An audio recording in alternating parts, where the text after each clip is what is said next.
Audio on demand from Vision Christian Media. Coming up today on The Story. Through all that pain, the story has ended up in a place of God's amazing grace to take the lowest of lowest and restore. And so we've seen a turnaround, but the pain was deep. I tell you, Phil, the pain was really deep. The Story.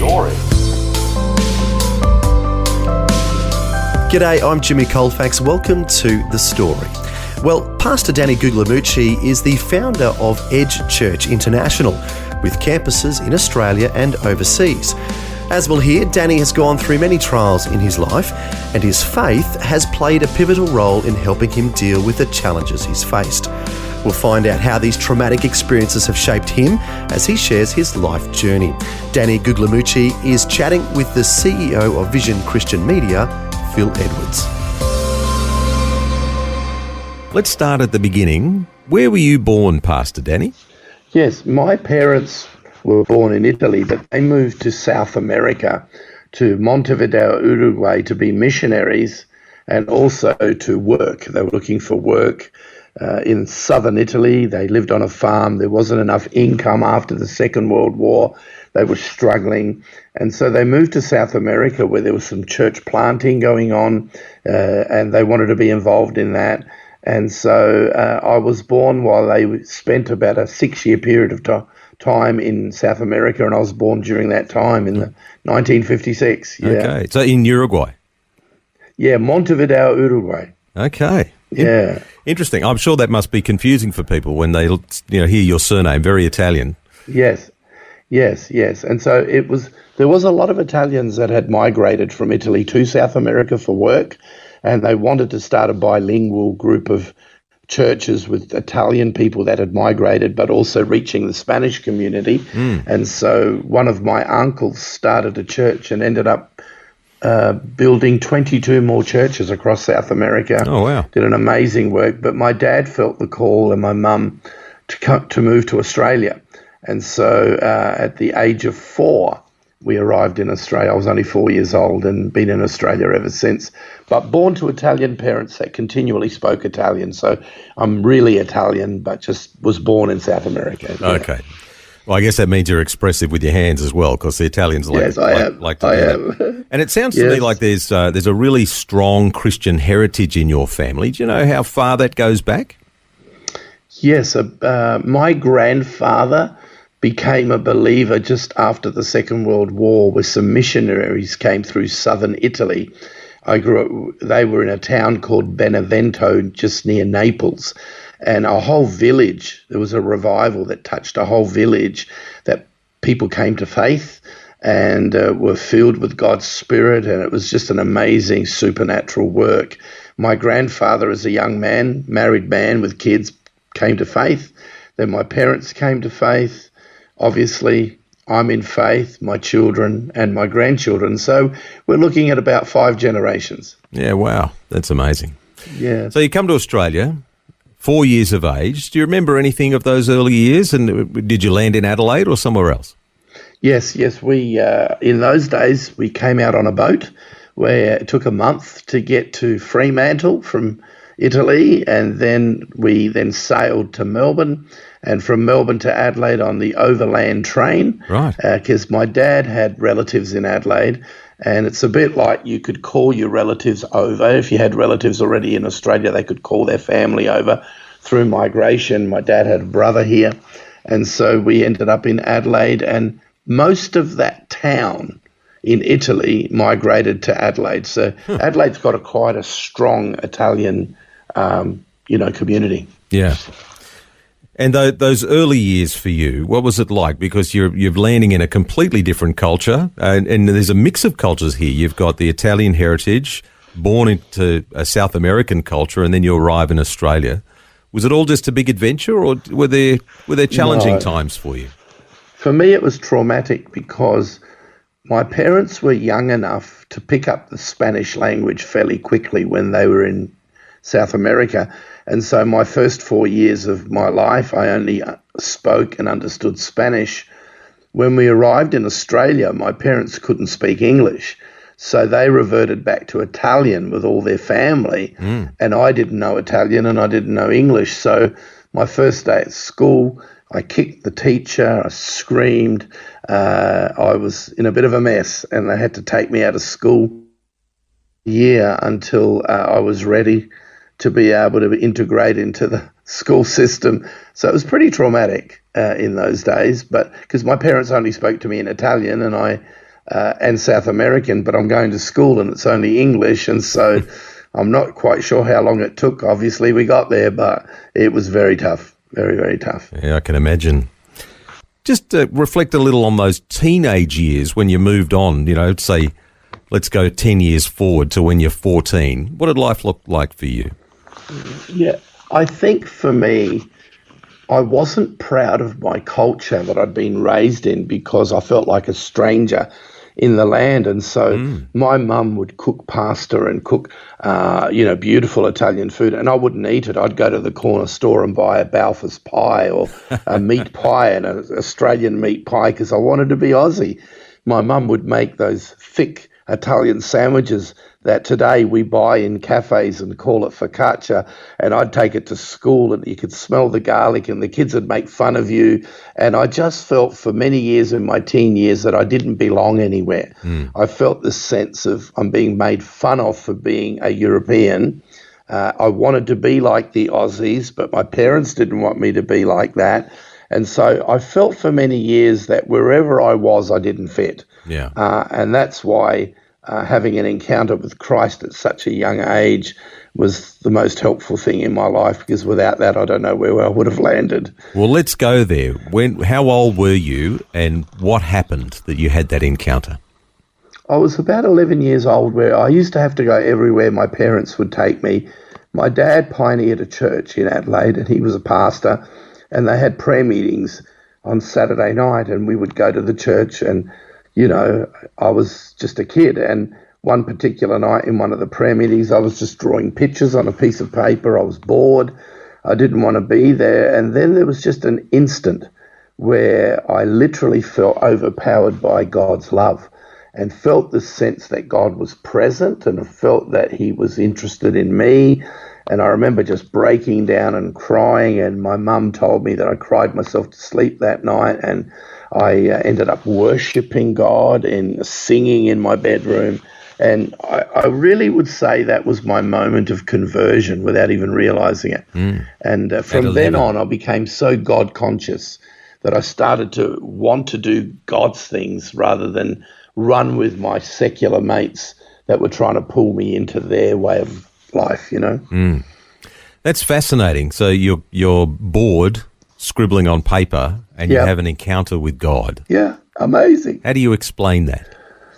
I just think God knew my heart, and I think I used to sit in church and cry when my dad used to preach, even as a little kid.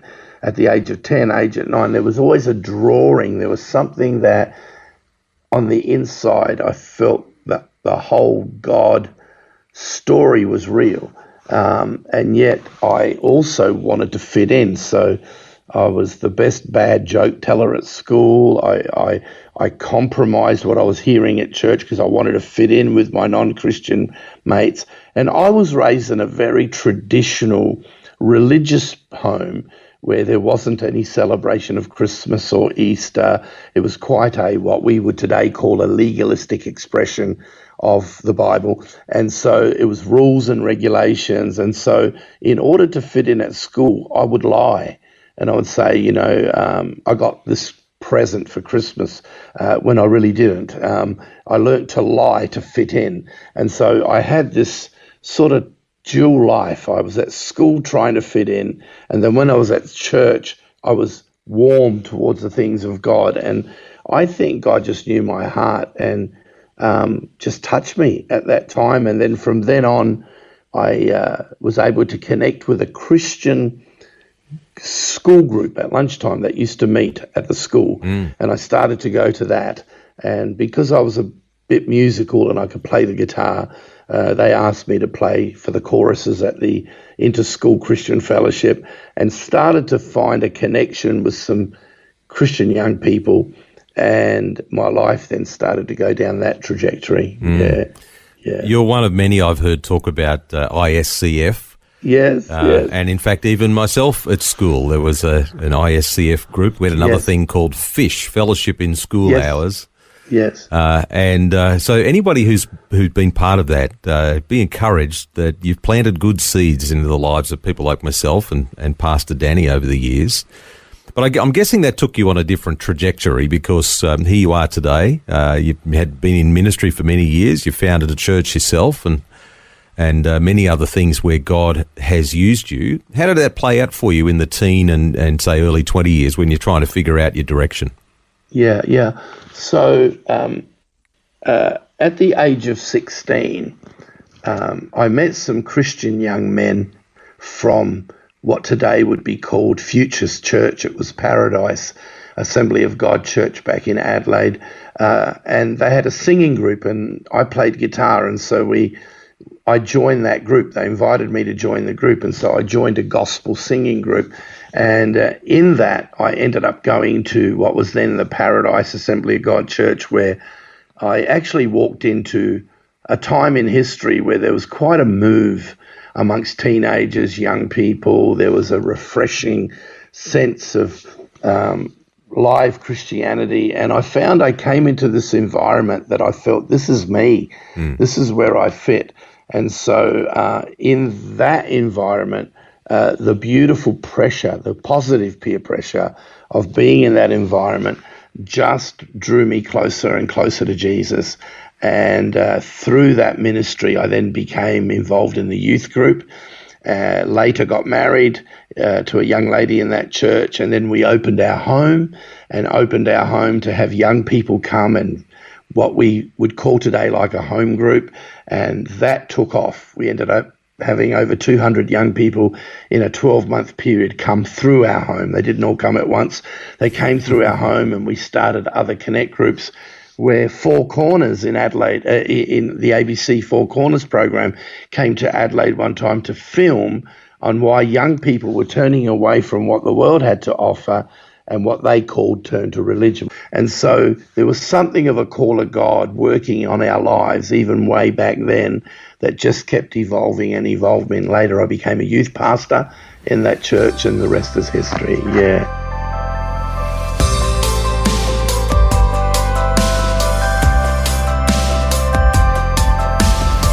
You're listening to The Story. Today, Pastor Danny Guglielmucci is sharing his life journey with us. We just heard about his background growing up and how his family eventually settled in Australia. Also, we heard how he gave his life to the Lord and eventually became involved in ministry. Next, we'll begin to hear some of the trials that he'd been through as a father. His son Michael was a successful pastor and musician, but in 2008, he created headlines when he admitted that he didn't have the terminal cancer that he'd been claiming he had. We'll find out how this impacted Danny's life when we return. The Story. If this program has highlighted something you'd like prayer for, we'd love to pray for you. Call 1-800-PRAY-FOR-ME. That's 1-800-772-936. It's a free call. Or text 0401 132 888.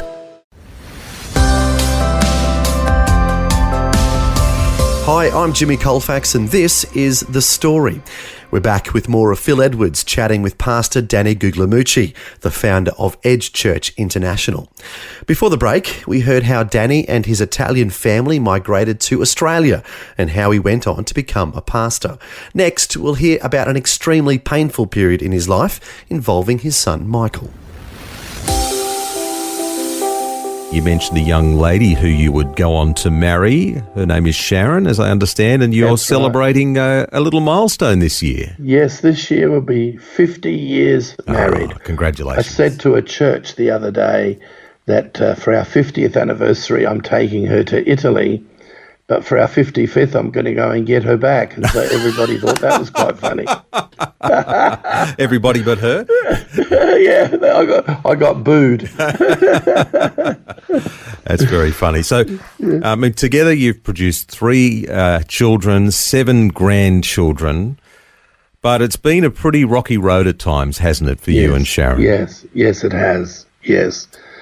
I think our middle son, Michael, who many listening to me today would be aware, he was a wonderful young man that wrote some amazing songs. He had an incredible gift on his life, and he was involved in many of the ministries across our country, Planet Shakers. He was at Hillsong for a while. He was involved in many of those contemporary churches that had a lot of impact on young people. And he certainly was a lover of people, lover of worship, and he was a great kid, but there was a brokenness inside of him, which he openly shares today, his story, a brokenness inside of him and mental health issues and a whole lot of issues that my wife and I were not aware of, that brought him to a place of deep deception, convinced that he was dying of cancer, but he wasn't. And so it's a lot of hurtful, painful journey that was for all of us to know. We didn't even know that was happening inside his life, all kinds of addictive situations. And so we felt, obviously, as parents, where did we go wrong? Did we have too many expectations on our kids? We didn't think we did, and I'm sure we didn't. But you self-evaluate and think, where did we go wrong in all this?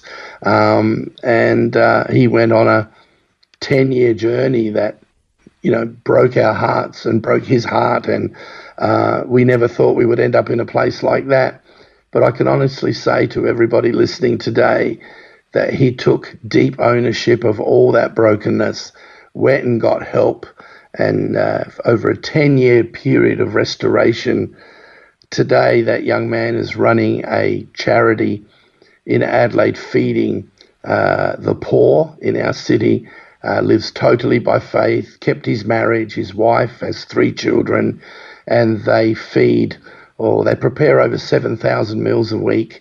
They are feeding thousands of people off the streets, people that live in their cars, people that are broken, and he shares Jesus with them, but shares his story of his brokenness and how God could take such a mess and heal it. So through all that pain, the story has ended up in a place of God's amazing grace, to take the lowest of lowest and restore. And so we've seen a turnaround, but the pain was deep. I tell you, Phil, the pain was really deep. Yeah, it's a great example of how God uses cracked pots, and sometimes we need to be cracked in order to relate to other people who are also hurting, and for God to take, deal with our own pride and all sorts of things in our lives. And it's very easy. Here we stand, and you're able to look back at that time and look at the journey that has happened since then and how God has worked and what God is doing now. But when you're in the thick of it, it is very different when you can't see what is happening. And I can imagine, often when people are in the limelight, we don't tend to think about their others, their mother, father, brothers, sisters, husbands, wives, who are also affected. What did you do in that time when your son was very much in the limelight and it was scandalous almost? Yes. What did you do to deal with that and balance loving your son, dealing with what is going on here, and still keeping your own faith?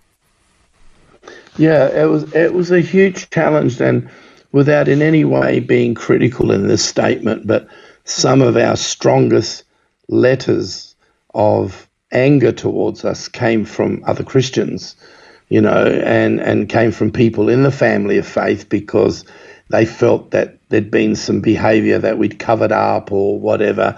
And so for something we didn't do, we felt we were to blame. And so it was a horrible situation. And I just asked God to bring the right people into my life. And that would not be a huge crowd, but the 2 or 3 that could mentor me through Scripture. And so people that I trusted, that would not tell me what I wanted to hear, but tell me the truth, navigated me through forgiveness, through, for example, the Scriptures. One person came to me in tears who I turned to, and they said, I was in prayer And God gave me Ezekiel chapter 18 to give to you, where it says, the parents eat sour grapes, but the kids' teeth are on edge. And it goes on, it says, the one who sins is the one that's accountable. If the father sins, he's accountable. If the son sins, he's accountable. One's not blamed for the other. And I remember I had to heal myself through the word, because what people thought was varied. People were quite cold towards us, thinking we were part of this journey. And it was lonely. But I think for me, all my life, I've been a journaler. I journal pretty well every day of my life. I write down my journaling. I write down the scriptures. And I felt that God came through his word. And I have a wife who never, ever has a revengeful thing. She just loves God. She's a devotional Christian. And she just loved her son and loved God and shut out all the voices. And then I was able to take my son to secular psychiatrists and psychologists that don't have a faith base, so that I wouldn't be seen as only getting advice from Christian people. And when I took my son to these places, they were able to explain those conditions to me. They were able to explain why our son had gone down his road. Part of it, for example, was that he always felt that if he didn't do 100%, if he didn't perform, that God would judge him. His theology of God was wrong, because he was in that performing arty place. And so even secular psychiatrists said to us, his faith kept him from doing something crazy to himself, but his faith also got him into trouble because he had a distorted view of that faith. And so even secular people were able to open my eyes to what we were dealing with. And so what I did is I chose to love my son unconditionally, but to not cover up anything that he did that was wrong, and to even bring it out in the open wherever. And my son was willing to go down that journey, to the point where today we have such a beautiful, close relationship where he'll ring me and pour his heart out on anything he's going through. But he was also afraid of my Italian culture. If I do something wrong and I tell Dad, he will be mad at me. He will, be so cross with me, he'll cut me off. So I also did not create a space in my family for when my kids were broken to be able to come to me and be open, knowing I wouldn't reject them. And I've had to repent as a father, because my culture taught me a certain way in my parenting. And through all our brokenness, I've come to a place of knowing what it means to love your kids, to love them unconditionally, not cover up anything that is wrong, and how to lovingly bring them to a place where you're never going to leave them, no matter what they do, but you want to see them healed and restored. And I think we've experienced the positive side of that journey in the last 10 years. That was Pastor Danny Guglielmucci, the founder of Edge Church International, sharing with Phil Edwards about a painful period in his life. His son Michael had created headlines when he admitted that he didn't have the terminal cancer that he'd been claiming he had while in ministry. Fortunately, as we just heard, Danny made sure his son got the help he needed, and their relationship is now stronger than ever. As we also heard, Danny said that his son had had a distorted view of God and felt like he had to be perfect. But now he knows that God is the God of the second chance and has an unconditional love for us. As the Bible says, God demonstrates his love for us in that while we were still sinners, Christ died for us. God is waiting with open arms to welcome anyone who repents and puts their faith and trust in him. Well, how about you? Are you feeling that somehow there's no way that God could possibly forgive you unless you're perfect? The good news is that you can be forgiven today and God can start working in your life. If you'd like to talk and pray with someone about this, our prayer line is 1-800-PRAY-FOR-ME. That's 1-800-772-936. A member of our prayer team is standing by and would love to have a chat and pray with you on that number again, 1-800-772-936. Well, thanks so much for joining us for part one of Pastor Danny Guglielmucci's conversation with Phil Edwards. We invite you to join us again next time for more of Danny's story and life lessons. Until then, I'm Jimmy Colfax, encouraging you to share your story with someone today. Next time on The Story. I genuinely want to encourage you with something that is not just informational, but it's transformational. And going through difficult times, 5 years ago I was diagnosed with cancer. I had 3 months to live. The Word of God can't just be informational, it has to be impartational. Pastor Danny Guglielmucci is the founder of Edge Church International, with campuses in Australia and overseas. Sadly, he's gone through many trials in his life, and his faith has played a pivotal role in helping him deal with them. We'll find out how as he shares more of his story next time. The Story. Just another way Vision is helping you look to God daily.